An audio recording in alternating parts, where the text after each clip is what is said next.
सत्ता पक्ष के लोग किसी भी कीमत में जो 543 हमारे देश की लोकसभा सीटें हैं उनमें से एक भी सीट महिलाओं के लिए आरक्षित नहीं करना चाहते हैं। और पूरे विपक्ष ने सर्वसम्मत प्रस्ताव पास किया और कहा, संसद के अंदर, भरी संसद के अंदर देश और दुनिया दर्शक थी। देश और दुनिया ने देखा, पूरे विपक्ष ने एक स्वर में कहा कि 2023 में जो कानून पास हुआ सर्वसम्मति से, उस कानून को अभी लाओ और तत्काल ला करके उसमें 543 सीटों में से 33% आरक्षण देने का प्रावधान शामिल कर दो, हम साथ हैं। लेकिन मोदी जी और उनके गठबंधन ने कहा, उनकी सरकार ने कहा, हम 543 सीटों में से एक भी सीट महिलाओं को नहीं देंगे। तो अब आपका जो सवाल है और दर्शकों को सोचना चाहिए, देश की महिलाओं के आरक्षण के खिलाफ कौन है। दूसरी बात, उस कानून के संदर्भ में एक झूठा प्रचार किया जा रहा है कि विपक्ष के कारण महिला आरक्षण बिल गिर गया। ये बहुत झूठ और बेईमानी भरा मामला है। सितंबर 2023 में सर्वसम्मति से महिला आरक्षण का जो बिल पास हुआ, उसकी अधिसूचना जारी करने में मोदी सरकार को 3 साल क्यों लगे, ये देश की करोड़ों महिलाओं को सोचना चाहिए। एक दूसरी बात, इसका टाइमिंग देखा जाए, जब चुनाव चल रहे हो तो हमने हर देश के अंदर जो भी चुनाव हुआ वो भारत पाकिस्तान के नाम पर हुआ। भारत पाकिस्तान बोलने से इस समय नरेंद्र मोदी की सरकार की नाक कटने जा रही है। संसार का सबसे बड़ा युद्ध जो ईरान पर इजराइल और अमेरिका का हमला है, मैं तो संसार में सबसे बड़ा आतंकी देश मानता हूं अमेरिका को। सर, इससे महिला बिल का क्या लेना देना है? यही आ रहा हूं, यही तो बदनाम कर रहे हैं आप लोग। चाहते नहीं है महिला आगे बढ़े। देखिए, मैं कह रहा हूं, इसके महिला इसीलिए क्यों ऐसे टाइम पर, एक तो इस समय भारत पाकिस्तान नहीं कर सकते हैं क्योंकि पाकिस्तान इस समय शांति के दूत के रूप में पूरी दुनिया में भूमिका अदा कर रहा है। भारत ही नहीं, भारत के करोड़ों घरों में गैस के लिए अकाल पड़ गया था इस युद्ध के बीच में।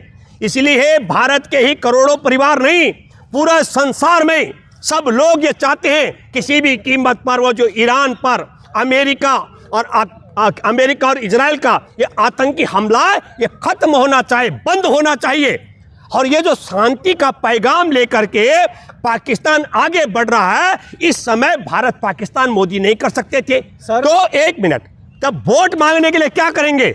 आप भारत पाकिस्तान नहीं कर सकते, आप हिंदू मुसलमान नहीं कर सकते हैं, तो आपने एक नया एजेंडा शुरू किया। वो क्या करा? महिला और महिला विरोधी का। लेकिन मैं आपके माध्यम से दूसरी बात कहना चाहता हूं। एक, पूरी दुनिया में उत्तर प्रदेश के बराबर आबादी का पाकिस्तान, उसने जो शांति की भूमिका अदा करने जा रहा है। एक दूसरा, एप्स्टीन फाइल में जिस तरीके से नरेंद्र मोदी का खुलासा हुआ कि नरेंद्र मोदी पहले एप्स्टीन के इशारे पर 2017 में जाकर के इजराइल में डांस करते हैं और अब 2026 में ठीक ईरान पर अमेरिका और इजराइल के आतंकी हमले से पहले 2 दिन पहले इजराइल जाते नहीं है। नरेंद्र मोदी का आप यूनिफॉर्म कोड देखिए। जिस वक्त हमारे देश का प्रधानमंत्री इजराइल को अपना बाप बता रहा था, उस समय हमारे देश के प्रधानमंत्री की जैकेट आप देखिए, इजराइल का झंडा और हमारे देश के प्रधानमंत्री नरेंद्र मोदी की जैकेट का कलर एक जैसा था। इसका मतलब हुआ कि न केवल नरेंद्र मोदी ने इजराइल को बाप बताया, बल्कि बाप बताने के अलावा एक और पाप किया। क्या पाप किया? उनके रंग का झंडा। अरे मैं आपको बताता हूं। सर, इसका क्या लेना देना है महिला बिल से? आप तो पहले ये समझाइए। आप भारतीय संसद से आप पहुंच जाते हैं इजराइल के संसद तक।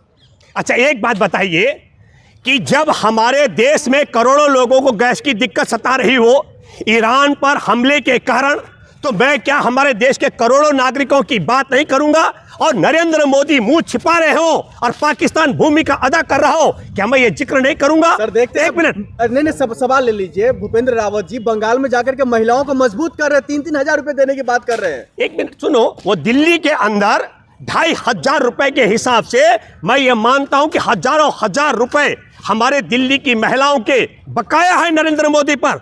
मैं तो यकीन मानो, दिल्ली की अगर महिलाएं सुने तो मैं तो अपील करता हूं कि नरेंद्र मोदी पर वादा खिलाफी का मुकदमा दर्ज होना चाहिए। लेकिन आपने मेरी बात काटी बीच में। जब नरेंद्र मोदी ने बाप बताया इजराइल को, मैं देख रहा था आर भारत को। आर भारत में अर्नब गोस्वामी एक पाकिस्तानी मेहमान को टीवी में पूछ रहा था और पूछते समय बोला, पूछता है भारत। तो पाकिस्तानी मेहमान ने बोला, भारत क्यों पूछेगा पाकिस्तान से? भारत पूछे अपने पति इजराइल से, जिसने तुम्हारी मां के सर में अभी सिंदूर डाला है। तो आप समझिए कि 25 करोड़ की आबादी का पाकिस्तान 148 करोड़ की आबादी के देश के लिए वहां का मैंने नहीं बुलाया, वो तो आर भारत का मेहमान था।